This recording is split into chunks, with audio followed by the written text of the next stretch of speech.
तर तुम्हाला पण तामिळनाडूतील तांदळाची इडली आणि अप्पे खायचे आहेत तर हा स्पॉट तुमच्यासाठी. स्पॉट सांगतो पण चॅनलवर नवीन असाल तर त्याआधी फॉलो करून घ्या. जर तुम्ही पदार्थाची क्वालिटी ठेवली ना तर माणसे तुम्हाला शोधत येतात. अशाच ठिकाणी आम्ही गेलेलो ते म्हणजे अतिग्रेतील साऊथ इंडियन नाश्ता सेंटर. इथल्या काकींचा सेटअप छोटा आहे पण पदार्थाची क्वालिटी एक नंबर आहे. तामिळनाडूमधून कोल्हापूरमध्ये येऊन बस्तान बसवलेल्या या काकींकडे इडली, अप्पे, डोसा, उत्तापा यासारखे साऊथ इंडियन सर्व पदार्थ मिळतात. आणि वैशिष्ट्य म्हणजे या पदार्थांसाठी लागणारा जो तांदूळ आहे ना तो त्यांच्याच भागात पिकवलेला वापरला जातो. त्यामुळे तुम्ही नाश्ता करताना सेम साऊथला गेल्याचा फील तुम्हाला येऊन जाईल.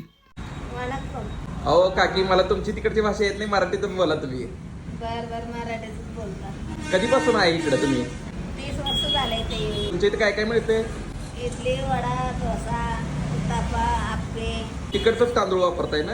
उकडा तांदूळ, आमच्याकडचं तांदूळ वापरतात. मृणाली तुला कशी वाटली टेस्ट? एक नंबर, साऊथ मध्ये गेलेला फील आला. प्रणम्य तुला आवडलं? तर तुम्हाला पण असा साऊथ इंडियन नाश्ता करायचा असेल तर यांचा पत्ता आहे सांगली कोल्हापूर रोड, रुकडी फाटा, अतिग्रे.